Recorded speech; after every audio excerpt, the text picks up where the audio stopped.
His Last Bow by Sir Arthur Conan Doyle. The Dying Detective Part 1. Mrs. Hudson, the landlady of Sherlock Holmes, was a long-suffering woman.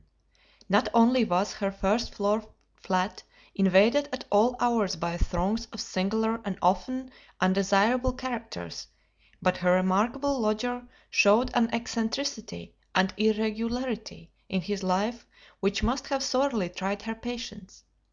His incredible untidiness, his addiction to music at strange hours, his occasional revolver practice within doors, his weird and often malodorous scientific experiments, and the atmosphere of violence and danger which hung around him made him the very worst tenant in London. On the other hand, his payments were princely. I have no doubt that the house might have been purchased at the price which Holmes paid for his rooms during the years that I was with him.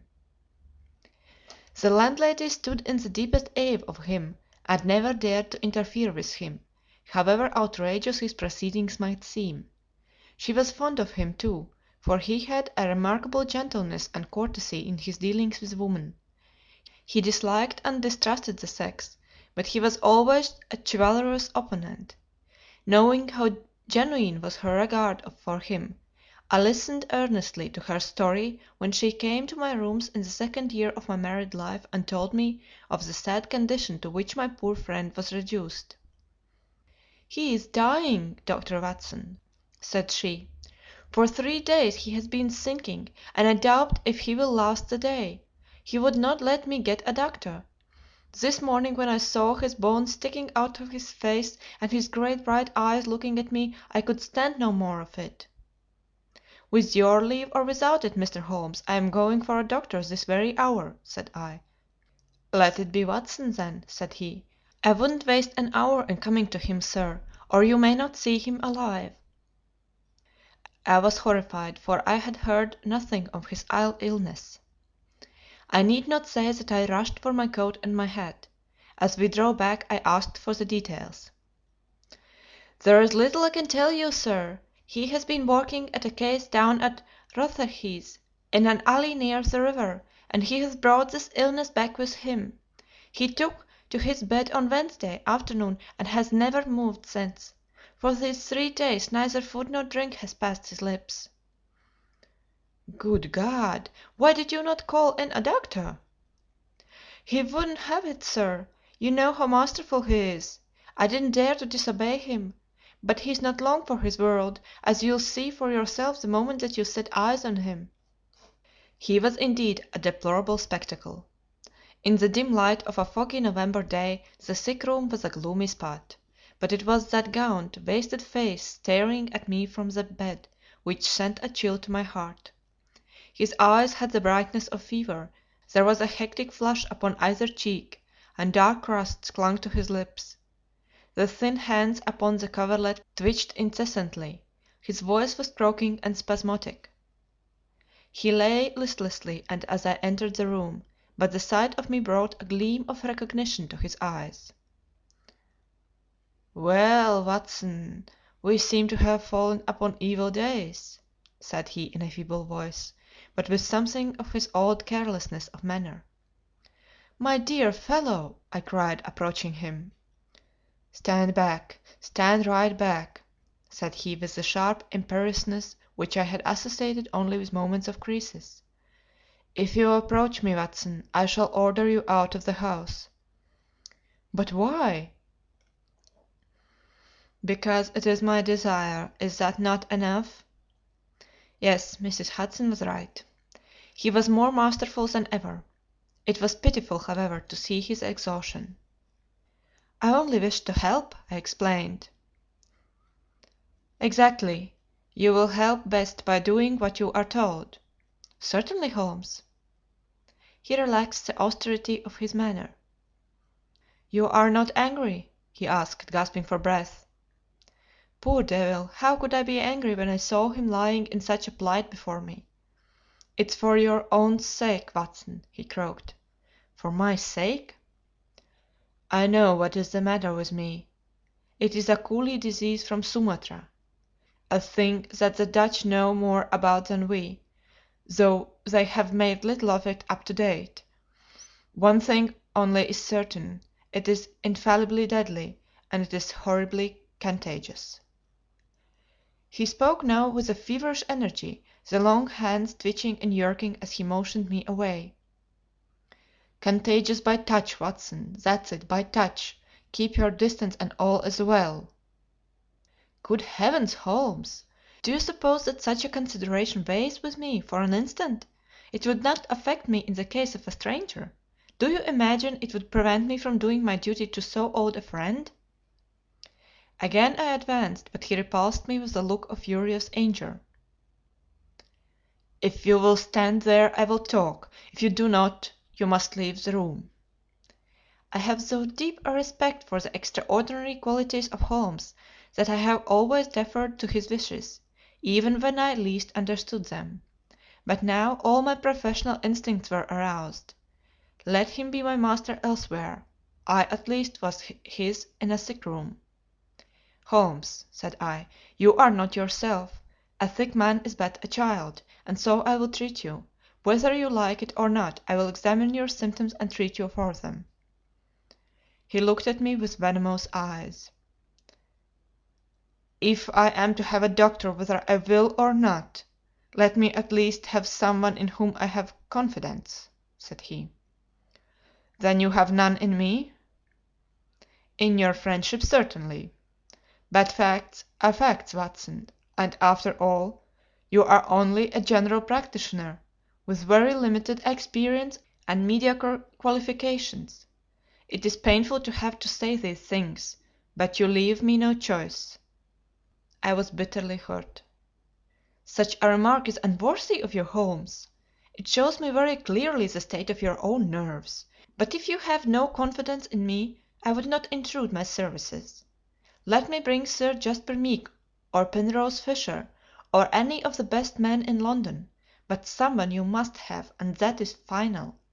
If you think that I am going to stand here and see you die without either helping you myself or bringing anyone else to help you, then you have mistaken your man."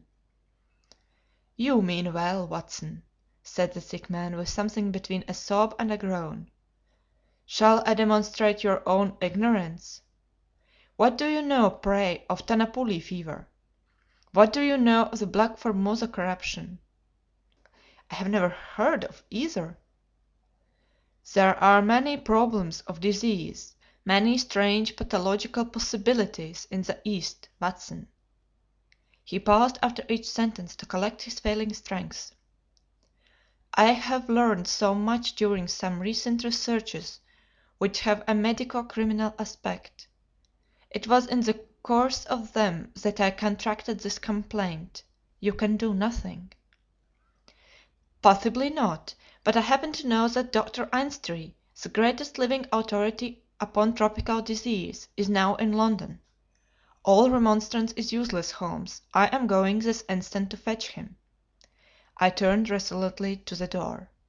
Never have I had such a shock. In an instant, with a tiger spring, the dying man had intercepted me. I heard the sharp snap of a twisted key. The next moment he had staggered back to his bed, exhausted and panting, after his one tremendous outflame of energy. "You won't take the key from me by force, Watson. I've got you, my friend.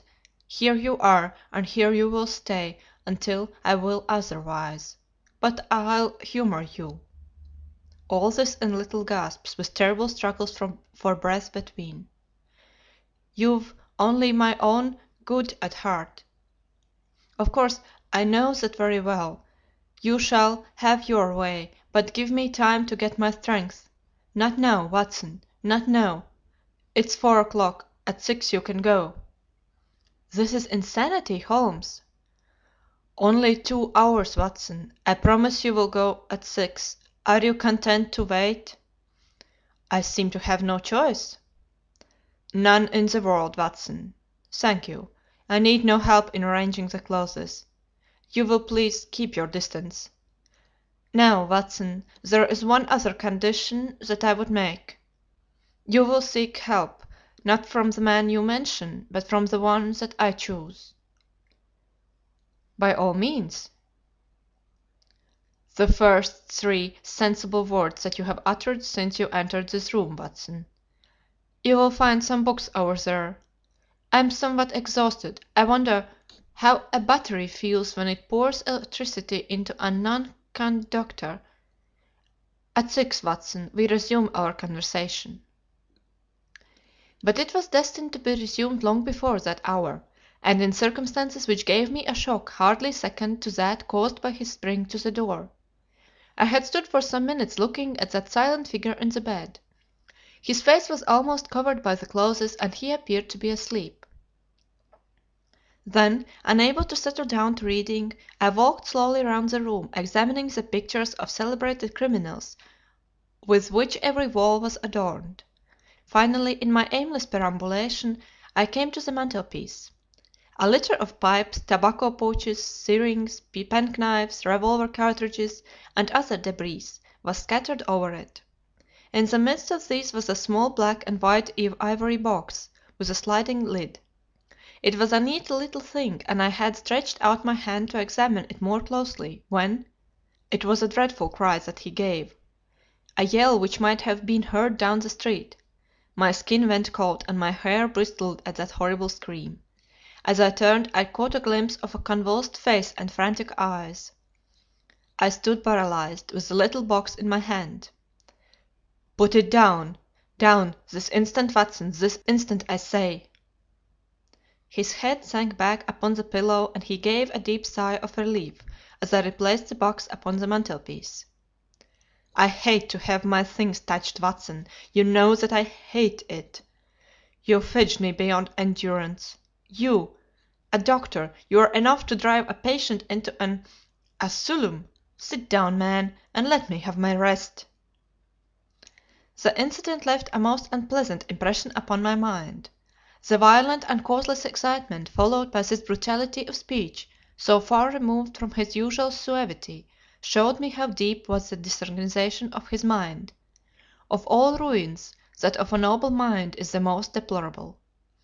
I sat in silent dejection until the stipulated time had passed. He seemed to have been watching the clock as well as I, for it was hardly 6 before he began to talk with the same feverish animation as before. "Now, Watson," said he, "have you any change in your pocket?" "Yes." "Any silver?"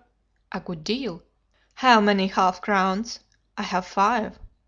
"Ah, too few, too few. How very unfortunate, Watson. However, such as they are, you can put them in your watch pocket, and all the rest of your money in your left trouser pocket. Thank you. It will balance you so much better like that." This was raving insanity. He shuddered and again made a sound between a cough and a sob. "You will now light the gas, Watson, but you will be very careful that not for one instant shall it be more than half on. I implore you to be careful, Watson. Thank you, that is excellent. No, you need not draw the blind. Now you will have the kindness to place some letters and papers upon this table within my reach. Thank you. Now some of that litter from the mantelpiece. Excellent, Watson. There is a sugar tongs there. Kindly raise that small ivory box with its assistants. Place it here among the papers. Good. You can now go and fetch Mr. Culverton Smith, of 13 Loverburg Street." To tell the truth, my desire to fetch a doctor had somewhat weakened, for poor Holmes was so obviously delirious that it seemed dangerous to leave him. However, he was as eager now to consult the person named as he had been obstinate in refusing. "I never heard the name," said I. "Possibly not, my good Watson. It may surprise you to know that the man upon earth who is best versed in this disease is not a medical man but a planter. Mr. Culverton Smith is a well known resident of Sumatra, now visiting London. An outbreak of the disease upon his plantation, which was distant from medical aid, caused him to study it himself, with some rather far-reaching consequences. He is a very methodical person, and I did not desire you to start before 6, because I was well aware that you would not find him in his study. If you could persuade him to come here and give us the benefit of his unique experience of this disease, the investigation of which has been his dearest hobby, I cannot doubt that he could help me.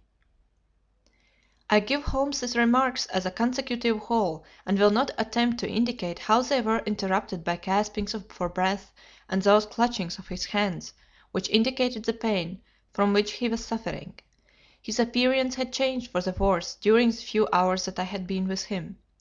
Those hectic spots were more pronounced, the eyes shone more brightly out of darkened hollows, and a cold sweat glimmered upon his brow. He still retained, however, the jaunty gallantry of his speech. To the last gasp he would always be the master. "You will tell him exactly how you have left me," said he. "You will convey the very impression which is in your own mind, a dying man, a dying and delirious man. Indeed, I cannot think why the whole bed of the ocean is not one solid mass of oysters, so prolific the creatures seem. Ah, I am wandering. Strange how the brain controls the brain. What was I saying, Watson?" "My directions for Mr. Culverton Smith." "Ah, yes, I remember. My life depends upon it. Plead with him, Watson. There is no good feeling between us. His nephew, Watson, I had suspicions of foul play, and I allowed him to see it. The boy died horribly. He has a grudge against me. You will soften him, Watson. Beg him, pray him, get him here by any means. He can save me, only he. I will bring him in a cab if I have to carry him down to it." "You will do nothing of the sort. You will persuade him to come, and then you will return in front of him. Make any excuse so as not to come with him. Don't forget, Watson, you won't fail me. You never did fail me. No doubt there are natural enemies which limit the increase of the creatures. You and I, Watson, we have done our part. Shall the world, then, be overrun by oysters? No, no, horrible. You'll convey all that is in your mind." I left him full of the image of this magnificent intellect babbling like a foolish child. He had handed me the key, and with a happy thought I took it with me lest he should lock himself in. Mrs. Hudson was waiting, trembling and weeping, in the passage. Behind me, as I passed from the flat, I heard Holmes' high, thin voice in some delirious chant. Below, as I stood whistling for a cab, a man came on me through the fog. "How is Mr. Holmes, sir?" he asked. It was an old acquaintance, Inspector Morton of Scotland Yard, dressed in unofficial tweeds. "He is very ill," I answered. He looked at me in a most singular fashion. Had it not been too fiendish, I could have imagined that the gleam of the fanlight showed exultation in his face. "I heard some rumor of it," said he.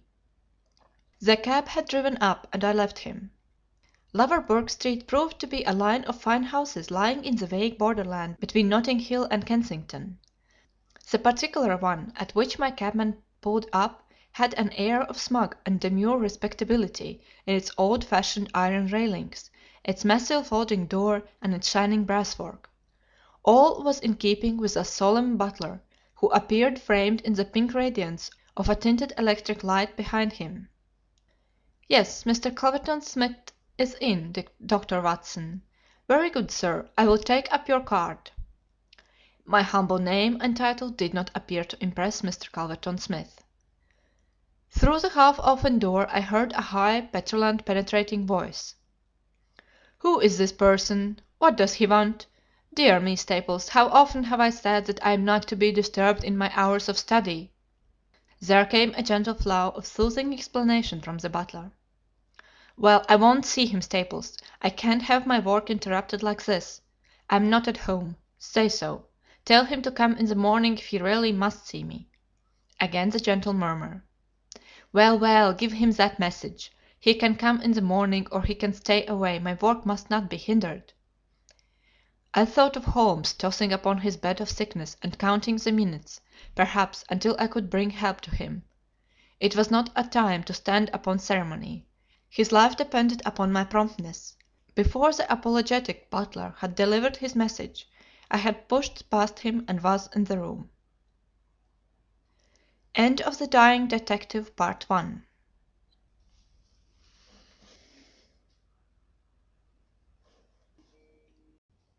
His Last Bow by Sir Arthur Conan Doyle.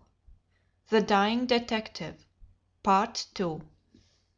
With a shrill cry of anger, a man rose from a reclining chair beside the fire.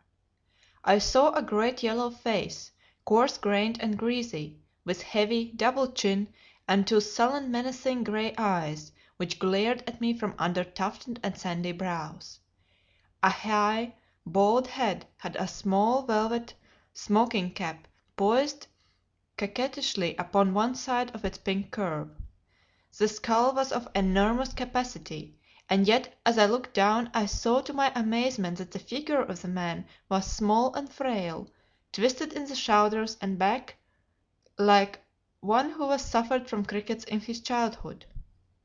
"What's this?" he cried in a high screaming voice. "What is the meaning of this intrusion? Didn't I send you word that I would see you tomorrow morning?" "I am sorry," said I, "but the matter cannot be delayed. Mr. Sherlock Holmes—" The mention of my friend's name had an extraordinary effect upon the little man. The look of anger passed in an instant from his face. His features became tense and alert. "Have you come from Holmes?" he asked. "I have just left him." "What about Holmes? How is he?"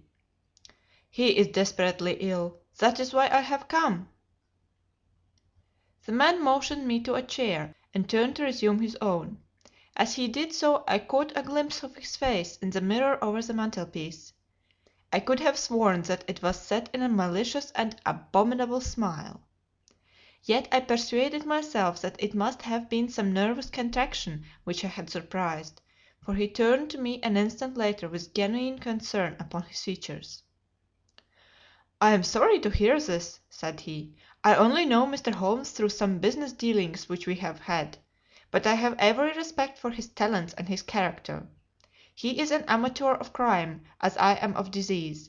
For him the villain, for me the microbe. There are my presents," he continued, pointing to a row of bottles and jars which stood upon a side table. "Among those gelatine cultivations some of the very worst offenders in the world are now doing time. It was on account of your special knowledge that Mr. Holmes desired to see you. He has a high opinion of you and thought that you were the one man in London who could help him." The little man started, and the jaunty smoking cap slid to the floor. "Why?" he asked. "Why should Mr. Holmes think that I could help him in his trouble?" "Because of your knowledge of Eastern diseases." "But why should he think that this disease which he has contracted is Eastern?" "Because in some professional inquiry he has been working among Chinese sailors down in the docks." Mr. Culverton Smith smiled pleasantly and picked up his smoking cap. "Oh, that's it, is it?" said he. "I trust the matter is not so grave as you suppose. How long has he been ill?" "About 3 days." "Is he delirious?" "Occasionally." "Tut, tut, this sounds serious. It would be inhuman not to answer his call. I very much resent any interruption to my work, Dr. Watson, but this case is certainly exceptional. I will come with you at once." I remembered Holmes' injunction. "I have another appointment," said I. "Very good, I will go alone. I have a note of Mr. Holmes' address. You can rely upon my being there within half an hour at most." It was with a sinking heart that I entered Holmes' bedroom. For all that I knew the worst might have happened in my absence. To my enormous relief he had improved greatly in the interval. His appearance was as ghastly as ever, but all trace of delirium had left him, and he spoke in a feeble voice, it is true, but with even more than his usual crispness and lucidity. "Well, did you see him, Watson?" "Yes, he is coming." "Admirable, Watson, admirable! You are the best of messengers." "He wished to return with me." "That would never do, Watson. That would be obviously impossible. Did he ask what ailed me?" "I told him about the Chinese in the East End." "Exactly. Well, Watson, you have done all that a good friend could. You can now disappear from the scene." "I must wait and hear his opinion, Holmes." "Of course you must, but I have reasons to suppose that this opinion would be very much more frank and valuable if he imagines that we are alone. There is just room behind the head of my bed, Watson." "My dear Holmes!" "I fear there is no alternative, Watson. The room does not lend itself to concealment, which is as well, as it is the less likely to arouse suspicion. But just there, Watson, I fancy that it could be done." Suddenly he sat up with a rigid intentness upon his haggard face. "There are the wheels, Watson. Quick, man, if you love me. And don't budge, whatever happens, do you hear? Don't speak, don't move. Just listen with all your ears." Then in an instant his sudden access of strength departed, and his masterful, purposeful talk drowned away into the low, vague murmurings of a semi-delirious man. From the hiding place into which I had been so swiftly hustled, I heard the footfalls upon the stair, with the opening and the closing of the bedroom door. Then to my surprise there came a long silence, broken only by the heavy breathings and gaspings of the sick man. I could imagine that our visitor was standing by the bedside and looking down at the sufferer. At last that strange hush was broken. "Holmes!" he cried, "Holmes!" in the insistent tone of one who awakens a sleeper. "Can't you hear me, Holmes?" There was a rustling, as if he had shaken the sick man roughly by the shoulder. "Is that you, Mr. Smith?" Holmes whispered. "I hardly dared hope that you would come." The other laughed. "I should imagine not," he said. "And yet you see I'm here. Coals of fire, Holmes, coals of fire." "It is very good of you, very noble of you. I appreciate your special knowledge." Our visitor sniggered. "You do. You are fortunately the only man in London who does. Do you know what is the matter with you?" "The same," said Holmes. "Ah, you recognize the symptoms?" "Only too well." "Well, I shouldn't be surprised, Holmes. I shouldn't be surprised if it were the same. A bad lookout for you if it is. Poor Victor was a dead man on the fourth day, a strong, hearty young fellow. It was certainly, as you said, very surprising that he should have contracted an out-of-the-way Asiatic disease in the heart of London, a disease, too, of which I had made such a very special study. Singular coincidence, Holmes. Very smart of you to notice it, but rather uncharitable to suggest that it was cause and effect." "I knew that you did it." "Oh, you did you? Well, you couldn't prove it anyhow. But what do you think of yourself spreading reports about me like that, and then crawling to me for help the moment you are in trouble? What sort of a game is that, eh?" I heard the rasping, labored breathing of the sick man. "Give me the water," he gasped. "You are precious near your end, my friend, but I don't want you to go till I have had a word with you. That's why I give you water. There, don't slop it about. That's right. Can you understand what I say?" Holmes groaned. "Do what you can for me. Let bygones be bygones," he whispered. "I'll put the words out of my head. I swear I will. Only cure me, and I'll forget it." "Forget what?" "Well, about Victor Savage's death. You as good as admitted just now that you had done it. I'll forget it." "You can forget it or remember it, just as you like. I don't see you in the witness box. Quite another shaped box, my good Holmes, I assure you. It matters nothing to me that you should know how my nephew died. It's not him we are talking about, it's you." "Yes, yes." "The fellow who came for me, I've forgotten his name, said that you contracted it down in the East End among the sailors." "I could only account for it so." "You are proud of your brains, Holmes, are you not? Think yourself smart, don't you? You came across someone who was smarter this time. Now cast your mind back, Holmes.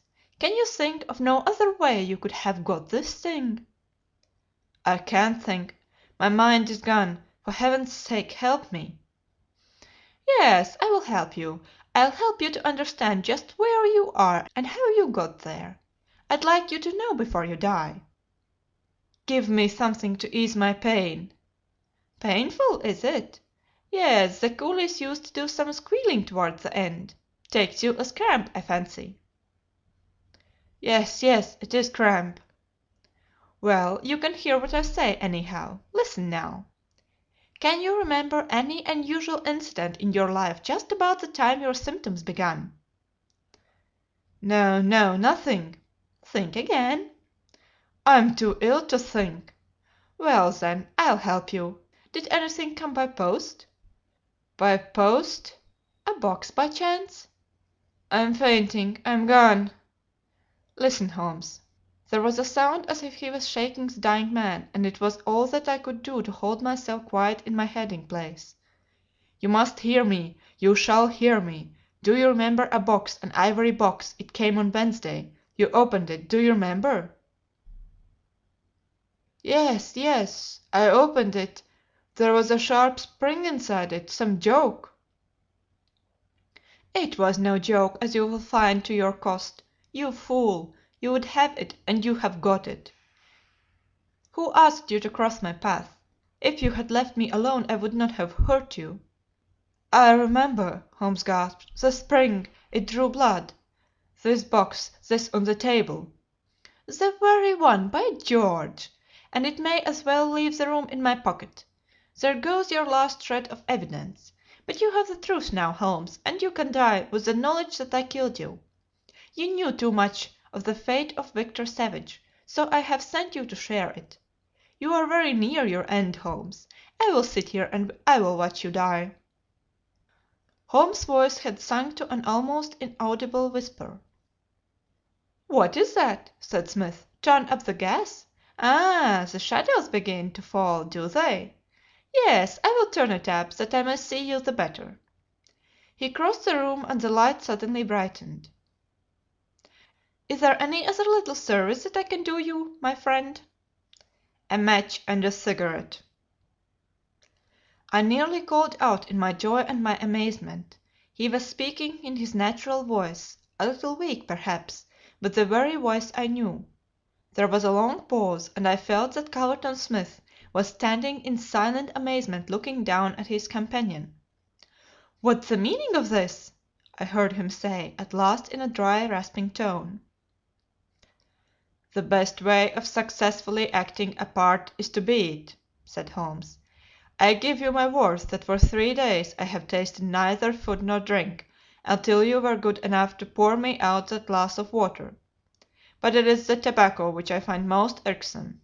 Ah, here are some cigarettes." I heard the striking of a match. "That is very much better. Hallo, hallo! Do I hear the step of a friend?" There were footfalls outside, the door opened, and Inspector Morton appeared. "All is in order, and this is your man," said Holmes. The officer gave the usual cautions. "I arrest you on the charge of the murder of one Victor Savage," he concluded. "And you might add of the attempted murder of one Sherlock Holmes," remarked my friend with a chuckle. "To save an invalid trouble, Inspector, Mr. Calverton Smith was good enough to give our signal by turning up the gas. By the way, the prisoner has a small box in the right hand pocket of his coat, which it would be as well to remove. Thank you. I would hand it gingerly if I were you. Put it down here. It may play its part in the trial." There was a sudden rush and a scuffle, followed by the clash of iron and a cry of pain. "You'll only get yourself hurt," said the inspector. "Stand still, will you?" There was the click of the closing handcuffs. "A nice trap!" cried the high snarling voice. "It will bring you into the dock, Holmes, not me. He asked me to come here to cure him. I was sorry for him and I came. Now he will pretend, no doubt, that I have said anything which he may invent which will corroborate his insane suspicions. You can lie as you like, Holmes. My word is always as good as yours." "Good heavens!" cried Holmes. "I had totally forgotten him. My dear Watson, I owe you 1,000 apologies. To think that I should have overlooked you! I need not introduce you to Mr. Cowlithon Smith, since I understand that you met somewhat earlier in the evening. Have you the cab below? I will follow you when I am dressed, for I may be of some use at the station." "I never needed it more," said Holmes, as he refreshed himself with a glass of claret and some biscuits in the intervals of his toilet. "However, as you know, my habits are irregular, and such a feat means less to me than to most men. It was very essential that I should impress Mrs. Hudson with the reality of my condition, since she was to convey it to you, and you in turn to him. You won't be offended, Watson? You will realize that among your many talents dissimulation finds no place, and that if you had shared my secret you would never have been able to impress Smith with the urgent necessity of his presence, which was the vital point of the whole scheme. Knowing his vindictive nature, I was perfectly certain that he would come to look upon his handiwork." "But your appearance, Holmes, your ghastly face!" "3 days of absolute fast does not improve one's beauty, Watson. For the rest, there is nothing which a sponge may not cure. With vaseline upon one's forehead, belladonna in one's eyes, rouge over the cheekbones, and crusts of beeswax round one's lips, a very satisfying effect can be produced. Malingering is a subject upon which I have sometimes thought of writing a monograph. A little occasional talk about half-crowns, oysters, or any other extraneous subject produces a pleasing effect of delirium." "But why would you not let me near you, since there was in truth no infection?" "Can you ask, my dear Watson? Do you imagine that I have no respect for your medical talents? Could I fancy that your astute judgment would pass a dying man who, however weak, had no rise of pulse or temperature? At 4 yards I could deceive you. If I failed to do so, who would bring my Smith within my grasp?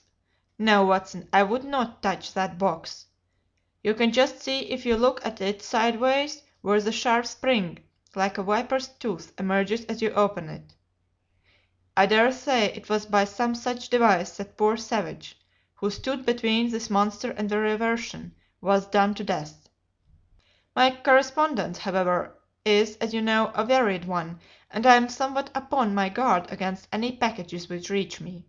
It was clear to me, however, that by pretending that he had really succeeded in his design I might surprise a confession. That pretence I have carried out with the thoroughness of the true artist. Thank you, Watson. You must help me on with my coat.